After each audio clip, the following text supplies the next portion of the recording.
adjudicating on the question of the wall, they didn't address the question of the refugees, the Palestinian refugees from 1948 and 1967. But the major human rights organizations, Amnesty International and Human Rights Watch, they have addressed those questions.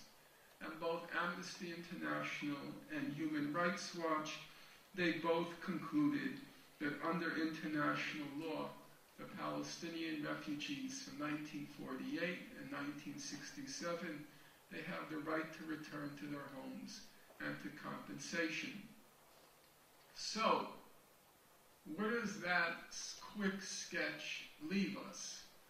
It leaves us with three conclusions, each of which, on its own and integrally with the other two, is of critical importance for what we're discussing tonight. Number one, when the Israel-Palestine conflict comes up for debate and discussion, the term that's always used for what are allegedly the most complex and intricate questions, namely, we are told that the most complex and intricate questions, the most controversial questions, what are called the permanent status issues. Sometimes they're called the final status issues. The four are, let's see if the audience knows. Who knows what are the permanent status or final status issues? Who knows one? Yes? Security? No, I would not say that's typically described as one of the four. Yes? Right of return or the refugees is one. Anyone else? Yes? East Jerusalem is two. Borders. Borders is three. And there was one other. Self-determination? No, I would not say. Yes? Settlements? Exactly. Those are the four. Borders, refugees, East Jerusalem, and settlements. Now, for those of you whose memories go back a couple of minutes, you will recall that I went through all of those issues.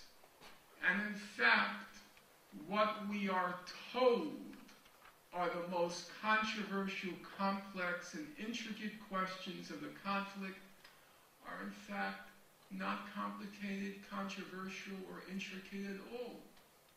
That's not a rhetorical flourish. That's what the record shows.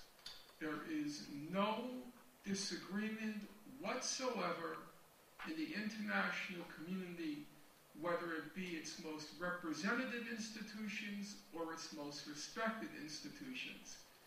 Israel has no title to any of the West Bank, Gaza, or East Jerusalem. These are not disputed territories.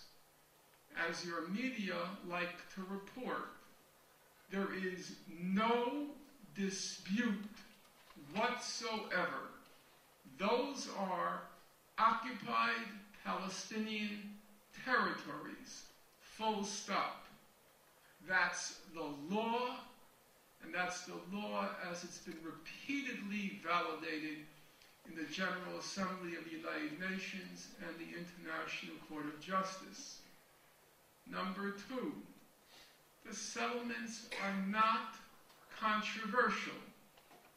The settlements are illegal, full stop. That's what the International Court of Justice ruled all 15 judges, including two Jewish judges, Rosalind Higgins from the UK and Thomas Bergenthal from the United States, he himself being a Holocaust survivor.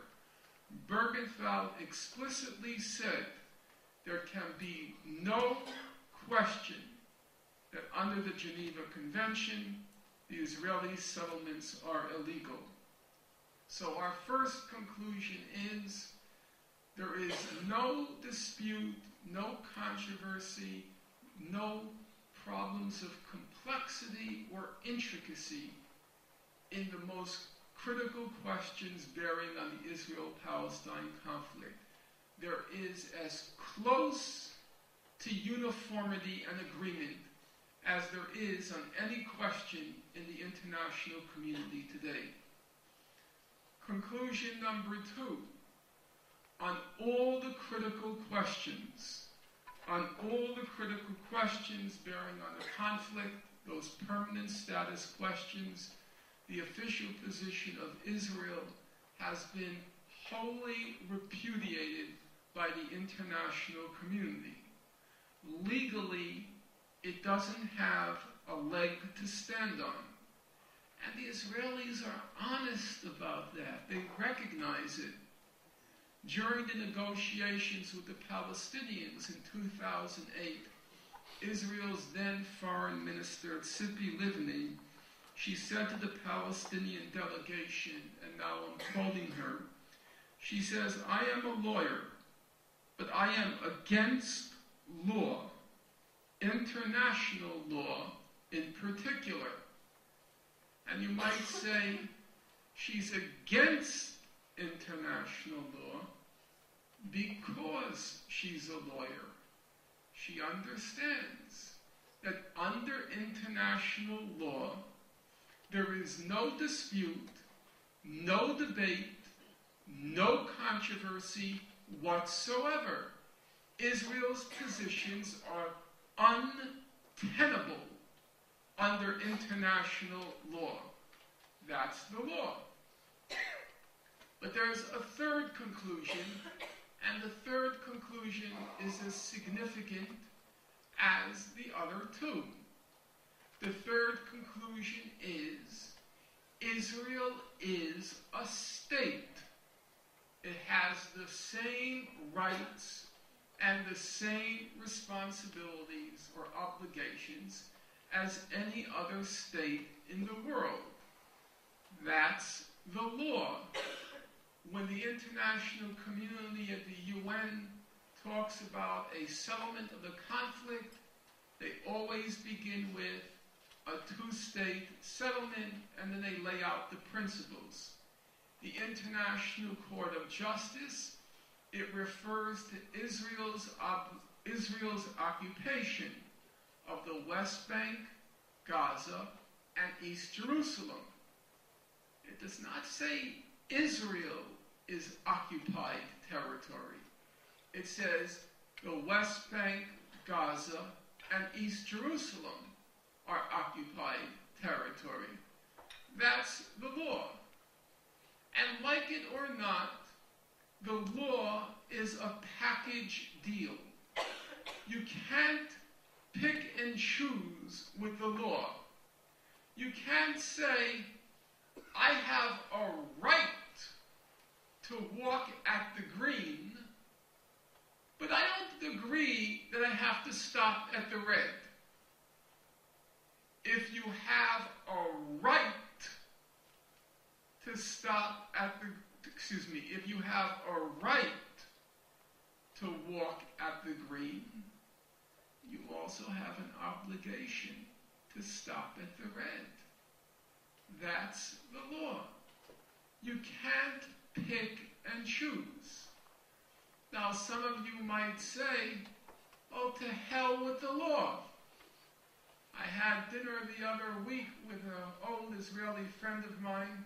For those of you who have seen American Radical, I've not seen it, but anyone see it, the documentary? Okay, so you remember there's an Israeli woman in the film who's identified as my high school friend, and I was talking to her about the law, and speaking like an Israeli, she said to me, law shma, which I don't care about the law.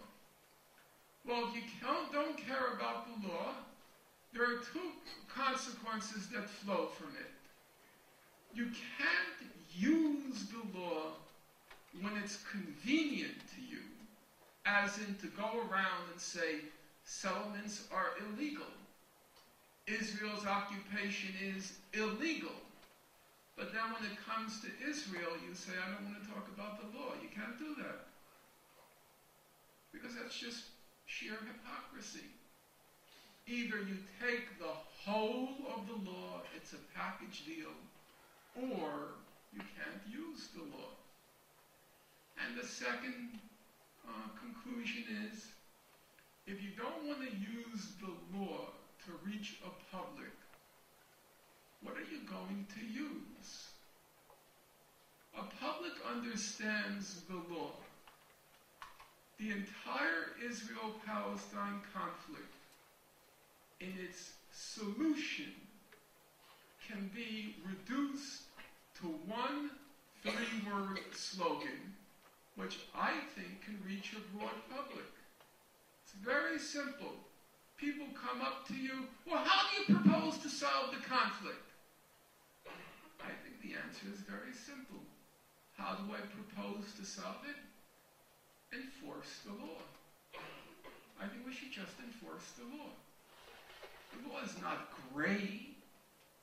The law is not ambiguous. The law is as clear as literally. The law is literally as clear as walk at the green and stop at the red. Now, I know that's not the way they like to depict it in the media, but that's a fact. It's as clear as that. There's no ambiguity whatsoever. But I don't think you can reach a broad public if you say law, shmor, as the Israelis like to say.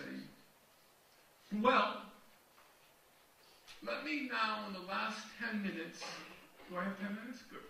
In the last 10 minutes, I want to look at the two main objections, one from the Israeli side and one from the Palestinians, or the so-called supporters of the Palestinians. I would like to look at two of what are the objections to what I've just put forth to you. The most recent and most common objection of the Israelis in recent years is they've been saying since around 2008, the problem is not settlements, it's not borders, it's not refugees, it's not Jerusalem. That's not the problem, they say. The problem, they say, is the Palestinians don't want to recognize Israel as a Jewish state, or as the state of the Jewish people. So the current Prime Minister, Mr. Netanyahu, he calls on the Palestinians, and now I quote him, to recognize the right of the Jewish people to a state of their own in this land, to finally do what they have refused to do for 62 years, to say yes to a Jewish state, to say, I will accept a Jewish state. Those 6 words, says Mr. Netanyahu, will change history. Was that true? If Israel were to sign a peace treaty with the Palestinians, it would not be their first treaty with an Arab country. It would be their third. They have a peace treaty with Egypt, signed in 1979. They have a peace treaty signed with Jordan, signed in 1994. You can look at the treaties. They're very short. Each of them comes to about 7 pages on a written page. Neither of the treaties with Egypt or Jordan, neither of them recognize Israel as a Jewish state. Not only is it not in the treaties,